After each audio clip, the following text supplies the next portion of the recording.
극한 직업이라는 영화가 있습니다. 지난주에 1,500만을 돌파를 했습니다. 그래서 역대 영화 관객수 2위가 됐습니다.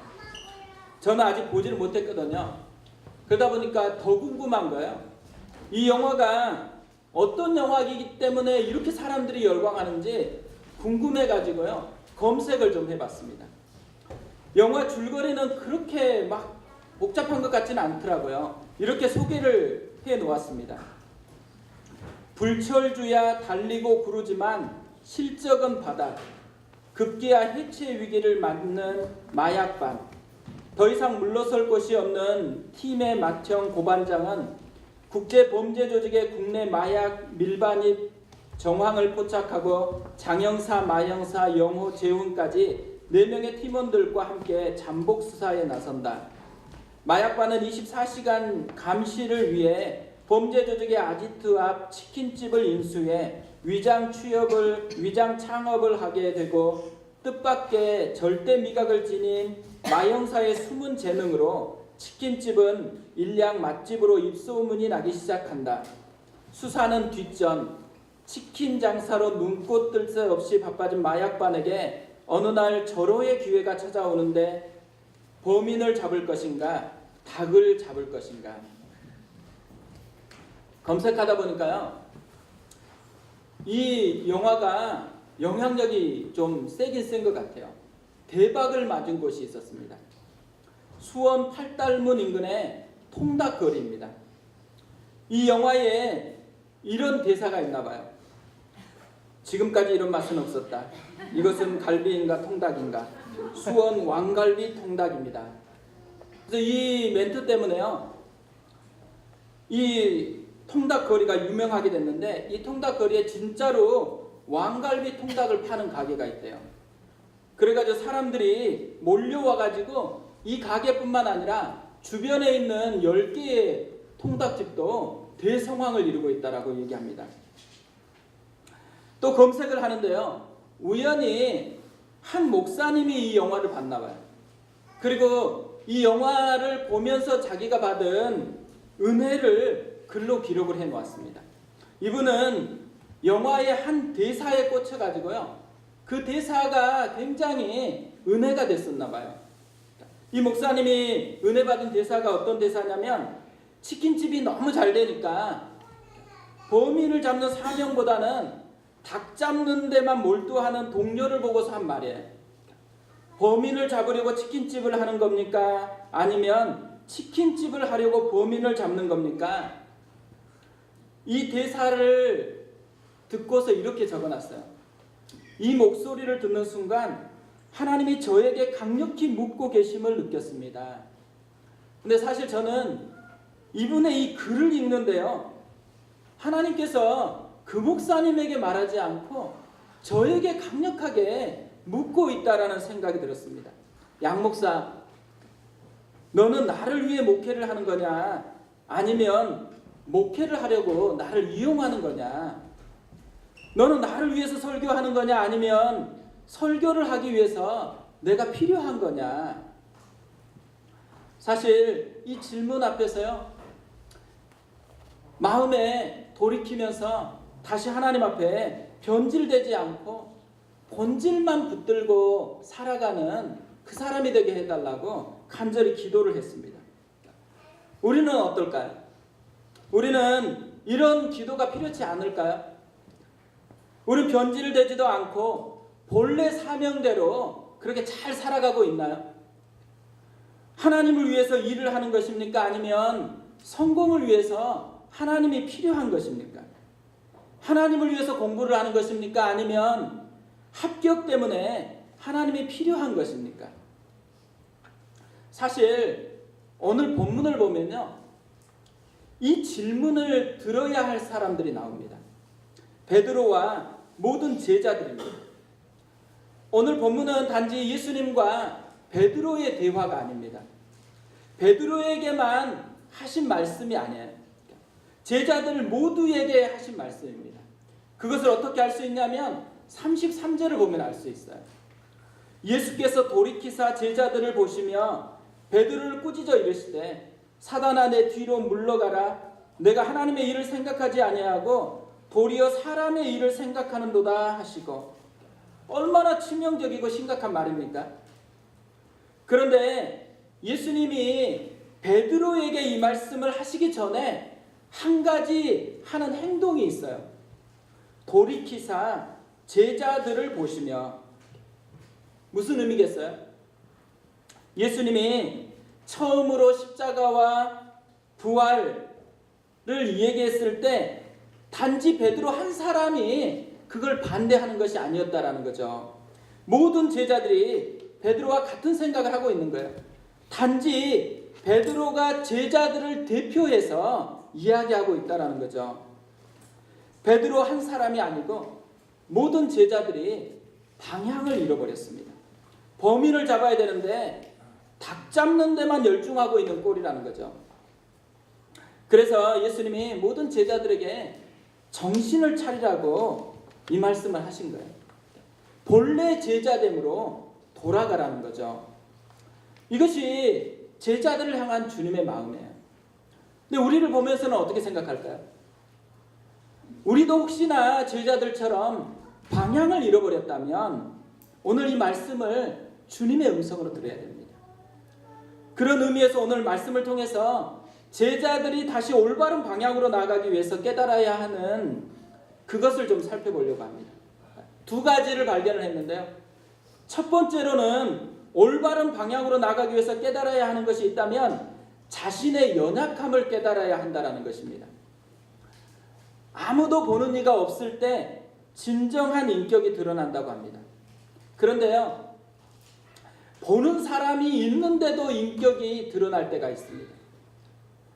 자신의 한계를 경험할 때, 자신이 손해본다고 느낄 때, 그때는 평상시 보이지 않았던 인격이 나타난다는 거죠. 그러니까 제자들도 마찬가지였습니다.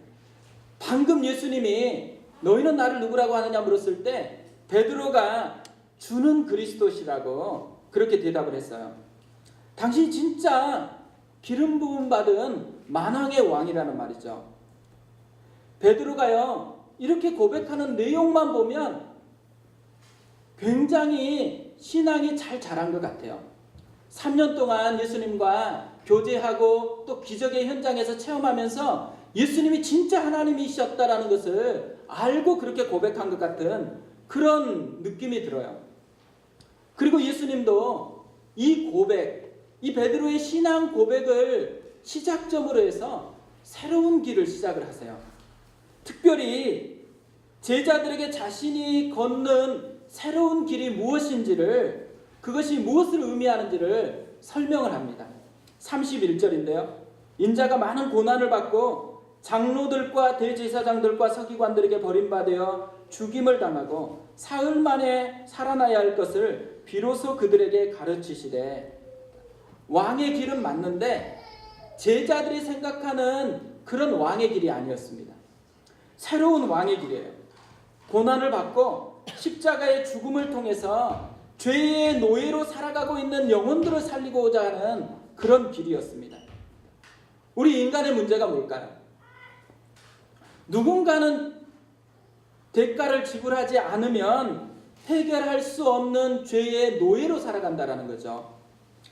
그래서 그냥 고난받고 버림받아 죽임을 당하고 사흘 만에 살아나야 될 것이라는 이런 표현이 아니에요. 한글 성경에는 번역이 되지는 않았는데 원어에 보면 데이라는 단어가 있습니다. 이 데이라는 단어는 반드시 뭔가를 해야 된다는 의미예요. 결국 예수님이 하신 말씀의 의미는 반드시 고난을 받아야 되고 반드시 버림받아야 되고 반드시 죽임을 당해야 되고 반드시 살아나야 된다는 거죠. 왜 그래야 돼요? 예수님에게 문제가 있는 게 아니에요.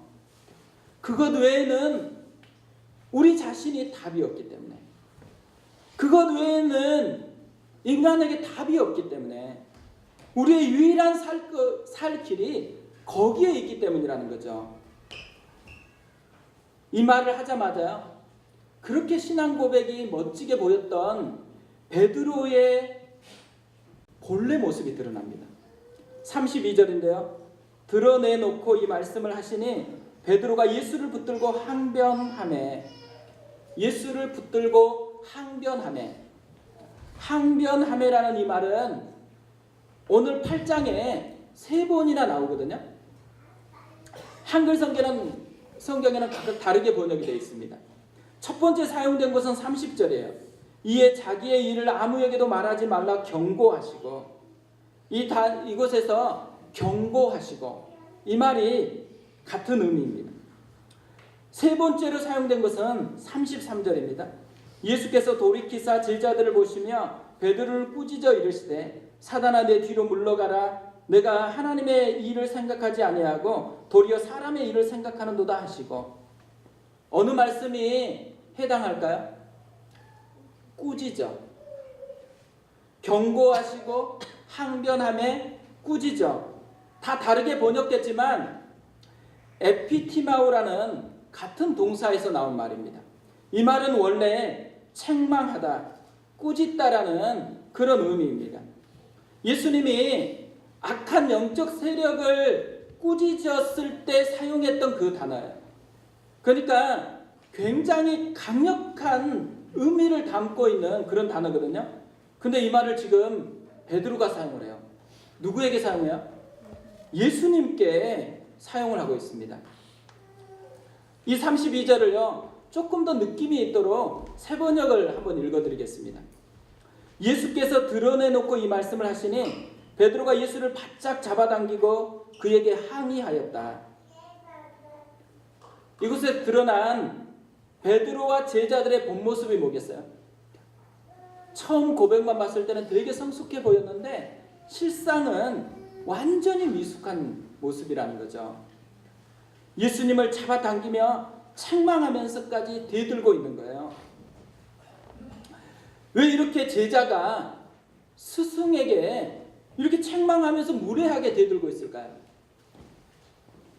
전 이걸 생각하다가요, 착각을 하고 있기 때문이라고 생각을 했습니다. 두 가지를 착각하고 있는 것 같아요. 첫 번째 착각하는 것은 왕의 길에 대한 착각이에요. 제자들은 어린 시절부터 메시아가 오면 악과 불의를 끝내고 왕이 되실 거라는 이야기를 듣고 자라났어요. 근데 지금 예수님은 자신이 듣고 자라났던 그런 왕의 길이 아니에요. 전혀 다른 왕의 길을 이야기하시는 것입니다. 그들이 기대했던 것처럼 그 땅을 통치하고 있는 로마나 헤롯 대왕을 물리치고 새로운 왕국을 세우는 게 아니에요. 오히려 그들에게 잡혀서 죽을 거라는 거죠. 화려한 왕궁에서 멋지게 통치하려고 오신 것이 아니고 죽음을 통해서 세상을 회복시키기 위해서 오셨다라는 거죠. 이걸 보면 알 수 있는 게 뭐겠어요? 제자들이 지금 몸은, 타이틀은 예수의 제자예요. 마음은 누구의 제자예요? 여전히 과거에 배운 전통의 제자인 거예요. 과거에 배운 것 때문에 그렇게 예수님이 함께하면서 가르쳐 주었는데도 불구하고 그거에 함몰돼서 착각하고 있다라는 거죠.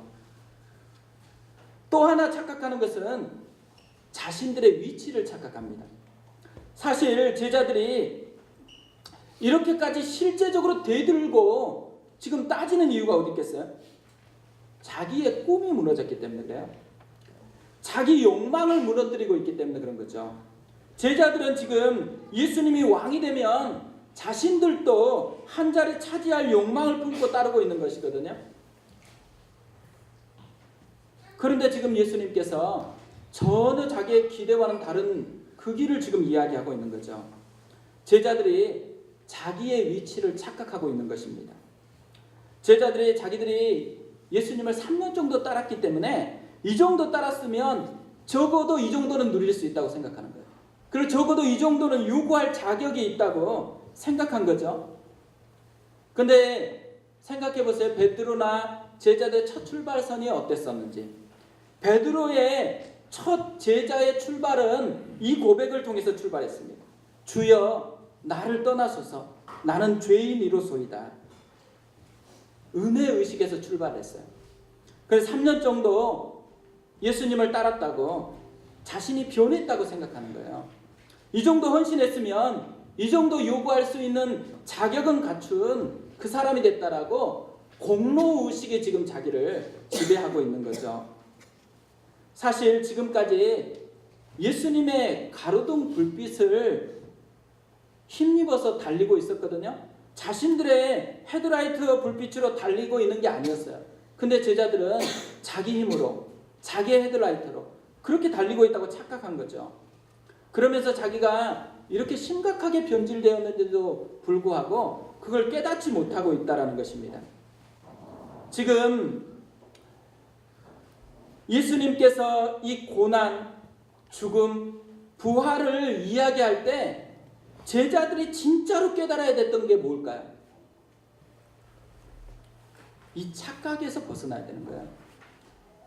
자신들은 여전히 연약한 죄인이고 십자가의 은혜가 필요한 존재라는 것을 깨달아야 됐죠. 그런 자신들을 위해서 왕이신 그분이 새로운 길로, 십자가의 길로 지금 걷고 있다는 것을 이야기하는 거잖아요. 그 사랑, 자기 영혼을 건져내기 위한 고난을 감수하고 죽음을 감수하면서 나아가는 이 사랑을 깨달았어야 된다는 거죠. 사실 제자들이 지금 외적인 성공을 꿈꿀 때가 아니에요. 사실 자신들이 얼마나 연약해졌는지, 자신들이 얼마나 헛된 것에 붙들려 있는지를 깨달아야 된다는 거죠. 제가 이 제자들의 모습을 보는데요, 적어도 두 가지 신앙 공식이 있는 것 같다는 생각이 들었습니다. 하나는 공로의식에 의한 공식이고요, 하나는 은혜의식에 의한 공식인 것 같아요. 제자들은 은혜로 출발을 했어요. 그런데 어느 시간이 지나가면서 자기 대가 헌신하고 있는 것들, 자기 대가를 지불하고 있는 것들이 훨씬 부각이 되면서 공로의식이 점점 자기를 자리 잡기 시작했어요. 근데 생각해보면요, 제자들만 그런 게 아니에요. 교회에서 얼마나 이런 분들을 많이 보는지 몰라요. 처음에는 은혜로 시작을 해요. 진짜 주님의 십자가의 은혜로 내가 구원을 받았다라는 감격으로 시작을 해요. 그런데 점점 시간이 지나가다 보면 어느 사이엔가 이 감격은 없고 자꾸만 자기가 뭘 하고 있는지, 자기가 얼마나 헌신하고 있는지, 자기가 얼마나 시간을 내고 있는지, 이런 공로의식들이 그 사람을 사로잡고 끌고 간다라는 거죠. 그 공로의식이 제자들을 어둡게 하고 그 공로의식이 제자들을 변질시켰습니다. 반면에요, 은혜의식이 있어요. 은혜로 시작해서 끝까지 은혜만을 붙잡고 살아가는 그런 삶입니다. 그것이 진짜 제자들이 걸어가야 되는 길이었다라는 거죠.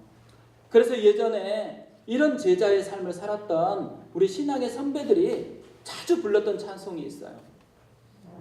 세월 지나갈수록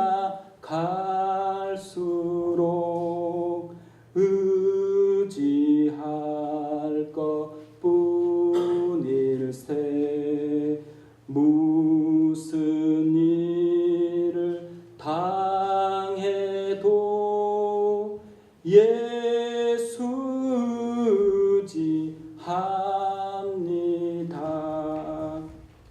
세월이 지나가도 우리가 훨씬 더 많은 헌신을 했다고 할지라도 우리는 여전히 예수가 필요한 그런 존재라는 걸 인식한 거죠. 그런데 많은 사람들이 오해를 하는 거예요. 세월이 지나가고 예수님을 더 가까이 알고 예수님과 함께하는 시간들이 점점 많아지니까 자기가 변했다라는 거예요. 예수님이 없어도 이 정도는 할 수 있는 사람이 됐다라는 거죠. 강한 존재가 됐다라는 거예요. 근데 강한 존재라고 착각했는데 강한 존재가 아니라는 거죠. 반대라는 것입니다. 세월이 지나가면 지나갈수록 우리는 점점 더 연약함을 깨닫게 되어져요. 더 깊은 연약함을 발견하게 되어져요. 그래서 주의 십자가의 은혜가 처음보다도 더 깊이 각인되어지기 때문에 오직 예수만 붙들고자 하는 마음이 생겨진다라는 거죠. 헌신을 많이 할수록 헌신의 뿌리가 은혜이기 때문에, 나를 구원하신 주의 사랑이기 때문에 점점 더 주님의 십자가의 사랑이 온 몸으로 더 스며든다라는 것입니다. 제가 이 말씀 준비하고 있는데요, 어제도 교육자들이 막 세팅을 하려고 준비를 하는 거예요. 사실 저희 교회에서 교육자로 섬기는 게 쉽지 않는 일이거든요. 다른 교회에서는 하지 않는 일을 굉장히 많이 해요. 여기 다 바닥 깔고 또 의자 세팅하고 뭐 계단 뭐 다 세팅을 해야 되거든요. 토요일 날 와서 이 세팅을 다 하는 거예요. 근데 제가 보니까요, 다 힘들어하는 사람들이에요. 모이면 또 엄청나게 웃고 막 하는 거예요. 그거 보면서 뭘 깨달았겠어요? 우리 교육자들이 은혜의식으로 지금 하나님 앞에 서 있다는 것을 발견했어요. 교육자들만 그런 것 같지 않아요. 사실 갑자기 오늘 이 음향이 딱 끊어져 버리니까 훨씬 더 불편한 것 같잖아요. 훨씬 새로운 것에 와 있는 것 같잖아요. 사실 작년까지만 해도 저희가 굉장히 편한 데서 예배를 드렸습니다. 그리고 도와주는 분도 다 있었기 때문에 사고가 나도 별로 염려하지 않았거든요. 그런데 지금 이곳은 훨씬 더 거리상으로도 불편하고 훨씬 불편한 게 많아요. 그런데 제가 성도님들을 만나보면 불편한 걸 얘기하시는 분들이 없어요. 기쁨을 얘기를 해요. 왜 기쁨을 얘기할까요? 은혜 때문에. 은혜가 삶을 끌고 가기 때문에 지금은 이렇게 지내고 있다는 생각이 들어요. 그리고 특별히 남자 성도님들이 지금 여기서 하는 일들이 훨씬 많아졌어요. 안 하던 주차 봉사도 해야 되죠. 그리고 끝마치고 나면 또 이거 누가 정리해요? 남자 성도님들이 다 정리를 해주고 청소도 하고 그렇게 가고 있는 거거든요. 그러니까 주일이 사실 되게 피곤한 날이에요. 남자분들에게. 근데 이 남자 성도님들이 그 피곤한데도 불구하고 피곤한 것을 막 얘기하지 않아요. 피곤하게 다 끝났는데 또 카페를 가가지고 또 막 대화하고 막 그러시더라고요. 왜 그러겠어요? 은혜가 작동하기 때문에 그런 거죠. 저는 우리 교회가 지금 시작이기 때문에 은혜로만 시작된 것 같지만 끝까지 은혜가 끌고 가는 그런 교회가 됐으면 좋겠습니다. 우리가 다 이 은혜에 사로잡히는 사람이 되었으면 좋겠어요. 은혜를 알려면 뭐가 필요하겠어요? 내가 연약하다라는 것을 깨달아야 돼요. 나에게는 주의 십자가의 그 공로가 필요하다는 것을 인식해야 된다는 거죠. 그래서 예수님께서 제자들에게 이렇게 책망하면서 말씀하고 있다는 거죠. 두 번째로 올바른 방향으로 나아가기 위해서 깨달아야 하는 것이 있다면 진짜 중요한 일에 헌신하라는 것입니다. 최고의 삶을 방해하는 것은 차선이라는 말이 있습니다. 그런데요, 이 말 그대로 제자들에게 응했어요. 33절을 보면요, 예수께서 돌이키사 제자들을 보시며 베드로를 꾸짖어 이르시되 사탄아 내 뒤로 물러가라. 내가 하나님의 일을 생각하지 아니하고 도리어 사람의 일을 생각하는도다 하시고, 예수님이 단호하게 그 사랑하는 제자에게 사탄아 내 뒤로 물러가라고 말씀을 합니다. 왜 그래요? 하나님의 일을 생각하지 않고 사람의 일만 생각하기 때문에 그렇습니다. 여기서 생각하다, 이 단어는요 원래 마음에 두다, 중히 여기다, 이런 의미를 가지고 있습니다. 결국 제자들이 마음을 엉뚱한 데 두고 있어서 진짜 중요한 게 뭔지를 보지 못하고 있다는 거죠. 마음의 에너지를 엉뚱한 곳에 낭비를 해버리니까 진짜 중요한 일에 에너지를 쓰지 못하고 있다는 것입니다. 제자들이 마음의 에너지를 낭비하는 것이 어디예요? 사람의 일이에요. 세상의 욕망을 추구하는 것이에요. 반면에 예수님의 에너지를 집중하라는 것은 사람의 일이 아니고 하나님의 일입니다. 하찮은 세상 욕망을 추구하는데 헌신하지 말고 진짜 중요한 하나님 나라를 꿈꾸고 사는데 헌신하라는 거죠. 제가 최근에 기사를 보니까요, 존 파이퍼 목사님이 계시거든요. 이 존 파이퍼 목사님에게 게임 중독으로 고민하는 한 사람이 편지를 보낸 거예요. 그 사연이 이렇습니다. 게임을 3시간 정도 합니다. 그리고 나면 공허함과 불만족을 느낍니다. 그런데 다음 날이면 게임을 하고 싶은 욕구가 또 생깁니다. 정말 끔찍한 반복이 되고 있습니다. 영적으로 성장하고 싶고 삶을 낭비하고 싶지 않습니다. 이러면서 도움을 구한 거예요. 이 사람의 문제가 뭘까요? 제자들처럼 엉뚱한데 마음의 에너지를 낭비하는 거예요. 진짜 영적인 성장을 누리고 싶으면 낭비하고 있는 그 에너지를 다 모아가지고 진짜 중요한 것에 헌신을 해야 되는 거예요. 근데 이 사람을 보니까요, 이 사람만 그런 게 아니더라고요. 우리도 삶에 보면 이 사람처럼 또 제자들처럼 살아갈 때가 굉장히 많습니다. 진짜 중요한 곳에 마음의 에너지를 쓰지 않고 엉뚱한 곳에 에너지를 써버리는 거예요. 그래서 에너지가 없어서 정작 진짜 중요한 것을 해야 될 때 하지 못하는 거예요. 그러니까 예를 들면 많죠. 우리가 진짜 중요한 것 가정에서 보면 뭐가 있겠어요? 남편과 아내가 사랑한다고 말하는 거잖아요. 사랑을 표현하는 게 얼마나 중요해요. 근데 사랑을 표현하는데 에너지를 쓰지 않고요, 서로 마음에 들지 않는 것을 이야기하다가 에너지가 다 낭비돼 버린 거예요. 그리고 진짜 해야 될 말은 하지 못한 채로 살아가 버리는 거, 이런 것들도 많이 있는 거죠. 예수님께서요, 그런 제자들이 바르게 서기를 원하는 거죠. 그래서 예수님이 단호하게 이야기를 해요. 사탄아, 내 뒤로 물러가라. 그만큼 단호하게 결단을 내려야지만 엉뚱한 곳에 에너지를 쓰는 것을 끊고 진짜 중요한 곳에 에너지를 집중할 수가 있다는 것이죠. 우리가 진짜 중요한 곳에 마음을 들이고 에너지를 쓰는 그런 삶이 됐으면 좋겠습니다. 사실 교회적으로 어떻게 하면 진짜 하나님이 기뻐하는 그런 중요한 일을 할까, 이걸 생각하고 있었거든요. 근데 메일이 하나 왔습니다. 이 메일을 열어보니까요, 사순절이 곧 다가오잖아요. 이 사순절 기간에 말씀이 이끄는 그런 시간을 보내자라는 거예요.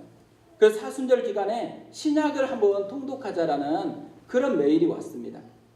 근데 제가 이 메일을 받고서요, 이게 진짜 하나님이 이때 우리에게 주시는 말씀 같다라는 생각이 들었습니다. 그래서 우리가 사순절 기간을 말씀과 함께하는 사순절을 보내려고 해요.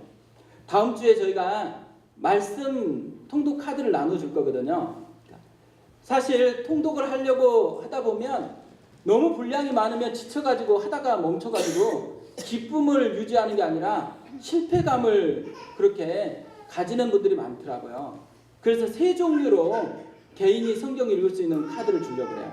하나는 좀 여유가 있는 분들은 신약 성경을 다 통독하고 주님의 십자가 앞으로 나아가는 삶을 도와주기 위해서 40일 동안 신약을 통독할 수 있는 카드가 나갈 거고요. 또 하나는 그 너무 많은 것 같으니까 누가복음하고 사도행전을 읽을 수 있는 그런 카드를 또 주려고 하고요. 또 하나는 그것보다 훨씬 작은 서신서 중에 몇 권을 읽을 수 있는 그런 카드를 만들어서 드리려고 합니다.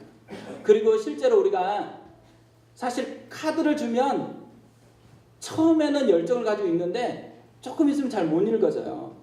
그래서 모여서 읽으려고. 원래는 저희가 3월 이제 시작할 때 구약 산책을 하려고 준비를 하고 있었거든요. 우리 최 목사님이 잘 준비를 해 놓았는데 일단 사순절 기간에는 이 통독을 먼저 하고 그것이 끝마친 후에 구약 산책을 하자고 그렇게 좀 이야기를 했습니다. 그래서 목요일 날 10시에 모여가지고 함께 성경을 읽는 거예요.